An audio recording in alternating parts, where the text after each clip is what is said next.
ಆಸಿಫ್ ಸೇಠ್. ಮಾನ್ಯ ಸಭಾಧ್ಯಕ್ಷರೇ, ಪ್ರಶ್ನೆ ಸಂಖ್ಯೆ 2186 ಮಾನ್ಯ ವೈದ್ಯ ಶಿಕ್ಷಣ ಸಚಿವರಿಗೆ ಕೇಳಲಿಕ್ಕೆ ಬಯಸ್ತಾ ಇದ್ದೀನಿ. ಸಭಾಧ್ಯಕ್ಷರೇ, ಉತ್ತರವನ್ನು ಒದಗಿಸಲಾಗಿದೆ. ಸಭಾಧ್ಯಕ್ಷರೇ, ಉತ್ತರ ಬಂದಿದೆ. ಸಭಾಧ್ಯಕ್ಷರೇ, ಒಂದು ಒಳ್ಳೆ ದೊಡ್ಡ ಸ್ಟ್ರಕ್ಚರ್ ಆಗಿದೆ ಸೂಪರ್ ಸ್ಪೆಷಾಲಿಟಿ ಹಾಸ್ಪಿಟಲ್ದು. ಅದರಲ್ಲೇ 1-2 ಬ್ರಾಂಚು ಸ್ಟಾರ್ಟ್ ಆಗಿದ್ದೇವೆ. ಒಂದು 4 ಬ್ರಾಂಚ್ ಇನ್ನೂ ಸ್ಟಾರ್ಟ್ ಆಗೋದಿದೆ. ಅದರಿಗೆ ಇಕ್ವಿಪ್ಮೆಂಟ್ ಬೇಕು. ಅದರ ಜೊತೆ ಸ್ಪೆಷಲಿಸ್ಟ್ ಡಾಕ್ಟರ್ಸು ಬೇಕು ಅಧ್ಯಕ್ಷರೇ.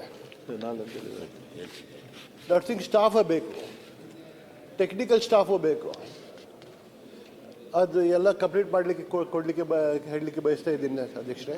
ಓಕೆ. ಮತ್ತು ಇದರ ಜೊತೆ ಬಿಮ್ಸ್ ಹಾಸ್ಪಿಟಲ್ ಅಲ್ಲಿ ದಿನ 2500ರಿಂದ 3000 OPD ಆಗ್ತಾವೆ ಅಧ್ಯಕ್ಷರೇ. ಮತ್ತು 1280 ಬೆಡೆಡ್ ಹಾಸ್ಪಿಟಲ್ ಇದೆ. 40% ಅಷ್ಟೇ ಡಾಕ್ಟರ್ಸ್ ಅದಾರ, 40% ಅಷ್ಟೇ ಟೆಕ್ನಿಷಿಯನ್ ಸ್ಟಾಫ್ ಇದೆ.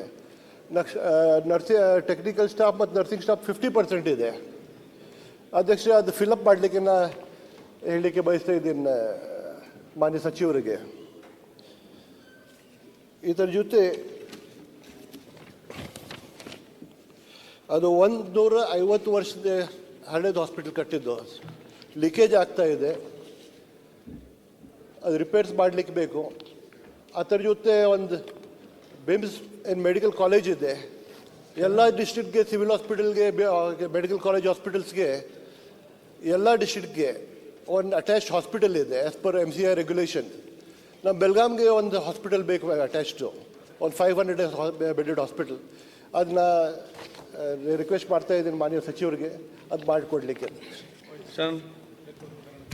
ಮಾನ್ಯ ಸಭಾಧ್ಯಕ್ಷರೇ, ಮಾನ್ಯ ಸದಸ್ಯರು ಕೇಳಿರ್ತಕ್ಕಂಥ ಪ್ರಶ್ನೆಗೆ ಉತ್ತರವನ್ನು ಕೊಟ್ಟಿದ್ದೀವಿ. ಅಲ್ಲಿ ಈಗಾಗಲೇ ಹಿಂದೆ ನಮ್ಮ ಸರ್ಕಾರ 2013ರಿಂದ 2018ರವರೆಗೆ ಇರ್ತಕ್ಕಂಥ ಸಂದರ್ಭದಲ್ಲಿಯೇ ಅಲ್ಲಿ ಸೂಪರ್ ಸ್ಪೆಷಾಲಿಟಿ ಆಸ್ಪತ್ರೆಯನ್ನು ನಾವು ಮಂಜೂರು ಮಾಡಿದ್ವಿ.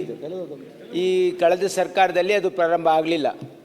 ಆದರೂ ಕೂಡ ನಾವು ಬಂದ ಮೇಲೆ ಮತ್ತೆ ಅದಕ್ಕೆ ಆ ಬಿಲ್ಡಿಂಗನ್ನು ಕಂಪ್ಲೀಟ್ ಮಾಡಿ ಅಲ್ಲೆಲ್ಲ ಇಕ್ವಿಪ್ಮೆಂಟ್ಸನ್ನು ಕೊಟ್ಟು ಅಲ್ಲಿ ಸ್ಟಾಫ್ ಕೂಡ ಮಂಜೂರಾತಿಯಾಗಿ ಸುಮಾರು 8 ಜನ ಸೂಪರ್ ಸ್ಪೆಷಲಿಸ್ಟು ಅಲ್ಲಿ ಕೆಲಸ ಮಾಡ್ತಾ ಇದ್ದಾರೆ ಮಾನ್ಯ ಅಧ್ಯಕ್ಷರೇ. ಜೊತೆಗೆ ಅದರಲ್ಲಿ ವಿಶೇಷವಾಗಿ ತಮ್ಮ ಗಮನಕ್ಕೆ ನಾನು ಅಲ್ಲಿ neuro surgery department, cardiology, urology, nephrology, surgical gastroenterology, medical gastroenterology, endocrinology, paediatric surgery, ಈ 8 ಜನ ಸೂಪರ್ ಸ್ಪೆಷಲಿಸ್ಟ್ ನಾವು ಅಪಾಯಿಂಟ್ ಮಾಡಿದ್ದೀವಿ.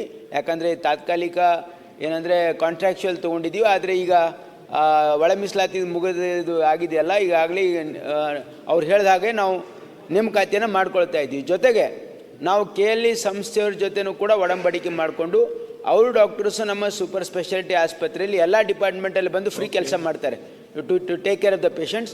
ಅಲ್ಲಿ ಯಾವುದೇ ಇಕ್ವಿಪ್ಮೆಂಟ್ ಕೊರತೆ ಸದ್ಯಕ್ಕಿಲ್ಲ. ಯಾಕಂದರೆ ಸುಮಾರು 30 ಕೋಟಿಗಿಂತ ಜಾಸ್ತಿ ಹಣದಲ್ಲಿ ನಾವು ಅಲ್ಲಿ ಎಲ್ಲ ಇಕ್ವಿಪ್ಮೆಂಟ್ಸನ್ನು ಮಾಡಿದ್ದೀವಿ.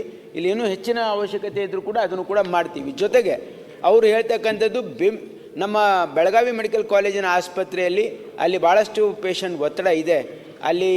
ಯಾಕಂದರೆ ಭಾಳ ಹಳೆಯ ಆಸ್ಪತ್ರೆ, ಅಲ್ಲಿ ನಾವು ಯಾವುದೇ ಹೊಸ ಆಸ್ಪತ್ರೆ ಕಟ್ಟಿಲ್ಲ. ಅದನ್ನು ಕೂಡ ನಾನು ಫೈನಾನ್ಸ್ ಡಿಪಾರ್ಟ್ಮೆಂಟಿಗೆ ನಾನು ಬರೆದಿದ್ದೀವಿ. ಏನಂದರೆ ಇಲ್ಲೊಂದು 500 ಬೆಡ್ಡಿನ ಆಸ್ಪತ್ರೆ ಕಟ್ಟ ಅವಶ್ಯಕತೆ ಇದೆ ಅಂತಕ್ಕಂಥದ್ದು ಮಾನ್ಯ ಮುಖ್ಯಮಂತ್ರಿಗಳ ಗಮನಕ್ಕೂ ಕೂಡ ತಂದಿದ್ದೀನಿ. ಹಾಗಾಗಿ ಅವರು ಕೂಡ ಅದನ್ನು ಪರಿಶೀಲನೆಯಲ್ಲಿದೆ, ಫೈನಾನ್ಸ್ ಡಿಪಾರ್ಟ್ಮೆಂಟ್ ಪರಿಶೀಲನೆಯಲ್ಲಿದೆ. ಹಾಗಾಗಿ ಅಲ್ಲೇನಾದರೂ ರಿಪೇರ್ ಆಗೋದಿರ್ಬೋದು ಅಥವಾ ಪೇಷಂಟ್ಸ್ಗೆ ತೊಂದರೆ ಆಗದೇ ಇರತಕ್ಕಂಥ ರೀತಿಯಲ್ಲಿ ಅಲ್ಲಿ ಎಲ್ಲ ನಮ್ಮ ಡಾಕ್ಟರ್ಸ್ ಆಗಲಿ, ಅಲ್ಲಿರ್ತಕ್ಕಂಥ ನರ್ಸಸ್ ಶಾರ್ಟೇಜ್ ಇದೆ ಅಂತ ಹೇಳಿದ್ದಾರೆ.